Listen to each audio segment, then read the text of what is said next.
You know, it's funny. I actually kind of appreciate growing up the way that I did. It's pretty modest to say the least. You know, we didn't have a lot, and you know, we moved from house to house almost every year. I think I've lived in 20 different houses since I've been here. And what I believe it teaches me is that it teaches me to appreciate what I have, but know enough that this is not the way life should be. Even if, I mean, if you can live that way, you can live that way. But for myself, it shows you, it gives you a foundation to say, hey, we didn't come from a lot. So take what you have and make something out of it. Like, make something good out of it. And then just kind of strive for better. If your situation's not that great, then try to, you know, do better. It taught me to just, again, appreciate what I have and just kind of want for more. And not to shoot too high, because some people, when all they know is to live poor, they, you know, they get rich and they're like, yeah, I'm gonna buy a mansion because I used to live in a one-bedroom shack and what all that. And it's like, if you're so obsessed with making it out and then forgetting what's really important to you, you know, the values instilled in you from when you were living in that way, is to just tell you to just stay modest. That's what I wanted to do. I just want to stay modest. So even when I'm making, you know, making more money, I'm not trying to have a mansion. I'm just comfortable in a one bedroom house, or maybe a 2 bedroom house, so we can kind of invite guests. But maybe we shouldn't, because I don't want to be too guest friendly. Y'all staying up in my house and you ain't leaving for 5 days. But you know, just a little small little house. It does not have to be, you know, it doesn't have to be a Porsche. And it's interesting because I put on Twitter saying, you know, I don't want to ever have to drive a Porsche because it's not necessary. And actually a car dealership goes, and they responded and they go, why don't you want to drive a Porsche? There's a great selection. And it's like, it's not necessary to me. I just want a car that goes. A Porsche to me is a luxury car.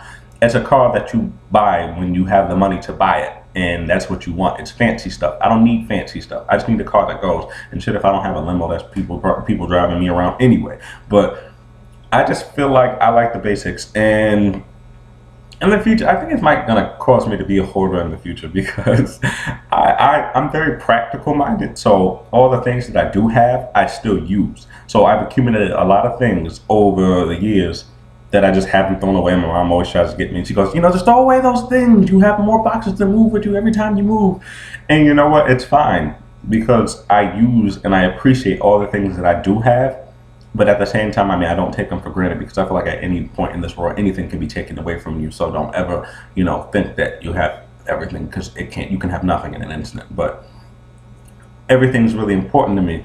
I've had the same TV for 10 years until I got a new TV. But because it did what a TV did. You turn it on, you watch it. Maybe it was 12 inches. Actually, it was 17 inches. It was 17 inches, but you watched it. I mean, woo, whoop-de-doo, until it started not functioning as a TV. My point is, as long as you are living somewhat comfortably, then I don't feel like you should want more than what you really, really need. That's why I always tell people, you know, everybody wants to be, you know, they hit the lottery and they become millionaires and they want to move this and that and this and that. I mean, you want to move out the hood, that's fine. You want to get a little, you know, nice little house, that's fine. But don't start taking all types of trips to Jamaica, and the next thing you know, you come back and 3 months later, all your money's gone, and now what you gonna have to do? Sell that house and go right back to the hood, because you weren't responsible with your money. But like I said, it's just taught me to just be thankful for what I have. And it gave me the courage, the strength, the ambition to sit here and say, you know what? I'm going to do better than where I was. I'm going to be in a different place than where I was, and to learn to appreciate not only that, not only just get away from it, just appreciate the place that I came from. Because if it weren't from where I came from, I could not be the same person I was today. And that helps, you know, make you a stronger person. That's why I sometimes believe that when people are rich and they have children, the children are born into money, so they don't know what it's like to have to struggle. And I think it's really interesting to note that some people, you know, I guess, you know, you find the kids and you go to school and they call them bougie kids and whatnot. Sometimes I can't give them all the fault, because if that's all they know, that's all they know how to behave. It's not their fault they grew up into money, and that's all they know is nice things and to want for nice things, because that's the values they had instilled in them. At the same time, I do think that they should be shown a different viewpoint and to know what it's like to work and earn what you keep.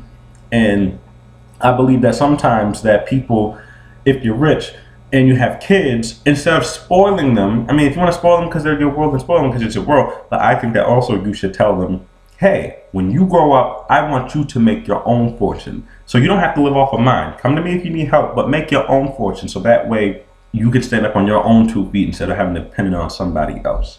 And that's what I want to kind of instill into this generation and the next generation, is to tell people, don't rely so much on money or somebody else's money or just to get rich. Make your own living your way, and you'll just be so much prouder of yourself because you had the values of what it meant to not have a lot and to have a lot because you earned it, and you deserve it because you earned it. So, yeah.